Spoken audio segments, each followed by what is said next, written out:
వెనుకటికి కాంచీపురంలో ఒక కోమటివాడున్నాడు. వాడి పేరు కాంచనగుప్తుడు. గొప్ప తెలివైనవాడు, అలాగే నిజాయితీగా కూడా ఉండేవాడు.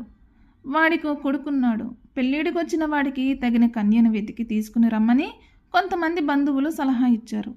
వారు కన్యను అన్వేషిస్తూ కాంచీపురంలోని ఒక బజారులో ఒక వింత చూశారు. ఒకడు బియ్యం మూట తెచ్చి బియ్యంతో సమానంగా నూనెను కొలిచి నాకివ్వండి అని అడుగుతున్నాడు.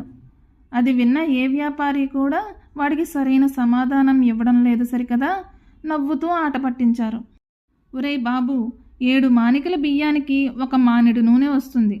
ప్రస్తుతం నగరంలో నడుస్తున్న ధర ఇది. నువ్వేమో బియ్యానికి సరిపడా నూనె అడుగుతున్నావు, ఎవరిస్తారు నీకు అని అన్నారు.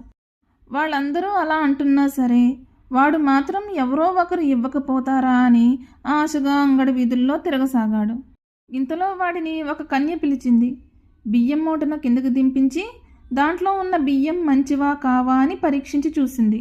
మేలైనవే ఈ బియ్యం అనుకుని వాడితో, బియ్యం దేనితో కొలుస్తానో దాంతోనే నూనెను కూడా కొలుస్తాను. ఇది మీకు అంగీకారమేనా? మళ్ళీ గొడవ పెట్టుకుంటే బాగుండదు అని అంది. దానికి వాడు అంగీకరించాడు.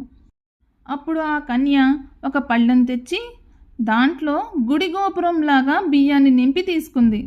మళ్ళీ అదే పళ్ళెంలో అంచు వరకు నూనె పోసి వాడికిచ్చి చాలా లాభం గడించింది. ఈ విషయాన్ని వెంటనే కాంచనగుప్తుడికి చెప్పారు ఆయన బంధువులు.